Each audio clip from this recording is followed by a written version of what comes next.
আসসালামু আলাইকুম বন্ধুরা, আজকে আমি আপনাদের মাঝে একটি কলার রেসিপি নিয়ে এসেছি। অসম্ভব মজার এই কলার মইঠা রেসিপি। এখানে আমি প্রথমে হাফ কাপ মসুর ডাল নিয়ে নিয়েছি। এটা 100 গ্রাম পরিমাণ।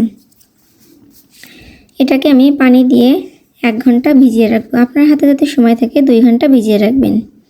এরপর আমি 2টা কলা নিয়েছি। কলাগুলোকে আমি টুকরা টুকরা করে কেটে নিয়েছি। এই কলাগুলোকে আমি এখন গরম পানির ভিতরে অল্প একটু হলুদ দিয়ে কলাগুলো দিয়ে দেব। এখন আমি কলাগুলোকে এর ভিতরে দিয়ে দিচ্ছি।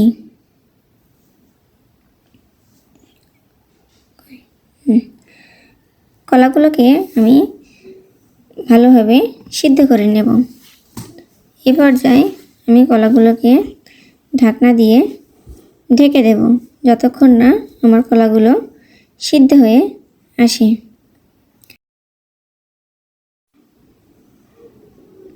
আমার কলাগুলো এ পর্যায়ে সিদ্ধ হয়ে গেছে।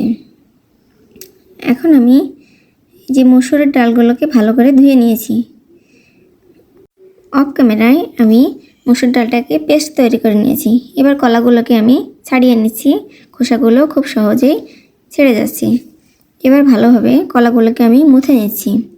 আমার কলাগুলো ভালোভাবে মুছে নেওয়া শেষ। এবার আমি এর ভিতরে কলা মসুর ডাল আমি একসাথে নিয়ে নিয়েছি। এর ভিতর আমি আধা চামচ হলুদ দিয়ে দিলাম। এরপর আমি আধা চামচ গরম মশলার গুঁড়া, 1 চামচ শুকনো লঙ্কার গুঁড়া, হাফ চামচ জিরা গুঁড়া এর ভিতরে দিয়ে দিলাম। এবার আমি হাফ চামচ ধনিয়া গুঁড়া দিলাম। এর ভিতরে আমি কাঁচামরিচ দিয়েছি 4টা বেটে। এগুলোকে আমি ভালোভাবে একসাথে মেখে নেব। এগুলো আমার এখন আমি স্বাদ মতো লবণ দিয়ে এগুলোকে একসাথে মেখে নিলাম।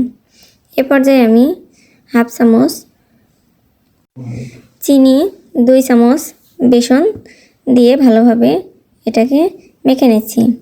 এভাবে আমি এ পর্যায়ে আমি এগুলোকে মইঠা তৈরি করে নিচ্ছি। আমার সবগুলো মইঠা তৈরি করা শেষ। এবার আমি ফ্রাই প্যানে পর্যাপ্ত পরিমাণ তেল দিয়ে তেলটা গরম হয়ে আসলে এর ভিতরে একটা একটা করে মইঠা দিয়ে দিলাম। এগুলোকে আমি ব্রাউন কালার করে আস্তে আস্তে সবগুলোকে ভেজে নেব।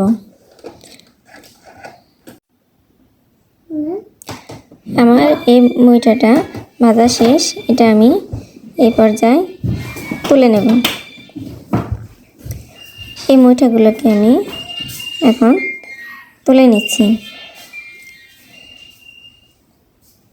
আমার এই মইঠাগুলো তোলা শেষ। এ পর্যায়ে আমি বাকি মইঠাগুলোকে ভেজে নেব।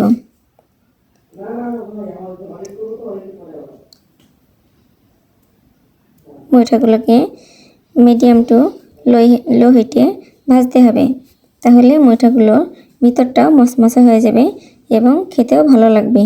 এই মইঠাগুলোকে আমরা বিকালে নাস্তা হিসেবেও খেতে পারি।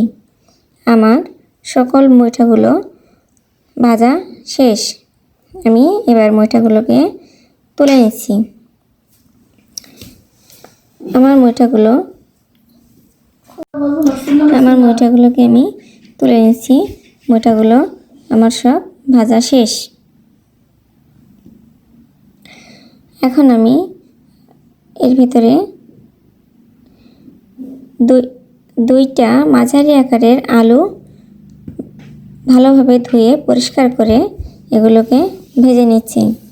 এগুলোকে আমি ব্রাউন কালার করে ভেজে নেব। মিডিয়াম টু লো হিটে চুলাটাকে রাখতে হবে, তাহলে খুব সুন্দরভাবে আলুগুলোকে ভাজা যাবে। আমার আলুটা ব্রাউন কালার হয়ে গেছে। এই পর্যায়ে আমি আলুগুলোকে তুলে নেব। আমি আলুগুলোকে এখন তুলে নিচ্ছি। আমার ফ্রাই প্যানে যে তেলগুলো আছে এত তেল আমার লাগবে না, এই জন্য আমি এর ভিতর থেকে কিছু তেল তুলে নিচ্ছি। এর ভিতর এখন আমি 2টা এলাচ, 2 টুকরা দারচিনি, ছোটো চামচের 1 চামচ জিরা গুঁড়া ও 2 তেজপাতা দিয়ে নিলাম। আর হাফ কাপ পেঁয়াজ দিয়েছি। পেঁয়াজটাকে আমি ব্রাউন কালার করে ভেজে নেব। আমার পেঁয়াজটাকে ব্রাউন করে ভাজা শেষ। এ পর্যায়ে আমি হাফ চামচ আদা বাটা ও হাফ চামচ রসুন বাটা দিয়েছি। 1 চামচ শুকনো মরিচের গুঁড়া, 1 চামচ হলুদের গুঁড়া। এবার এর ভিতর আমি হাফ চামচ চিনি ও স্বাদ মতো লবণ দিয়ে এটাকে কষিয়ে নেব।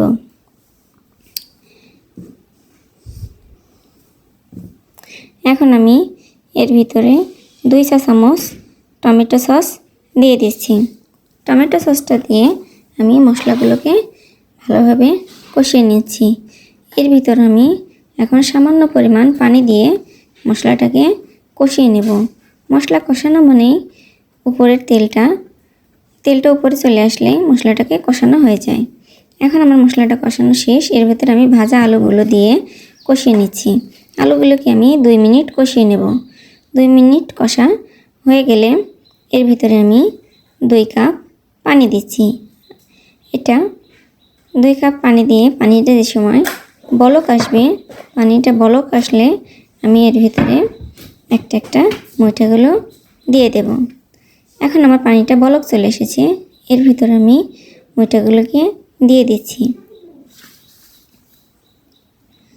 একে একে আমার মইঠাগুলোকে আমি সব দিয়ে দিচ্ছি। এখন আমার মইঠাগুলোকে দেওয়া শেষ। আমি ঢাকনা দিয়ে এগুলোকে নেড়ে চেড়ে ঢাকনা দিয়ে 5 মিনিট ঢেকে রাখব। 5 মিনিট ঢেকে রাখলে আমার রান্নাটা শেষ হয়ে যাবে। এই পর্যায়ে আমি ঢাকনা দিয়ে মইঠাগুলোকে ঢেকে দিচ্ছি।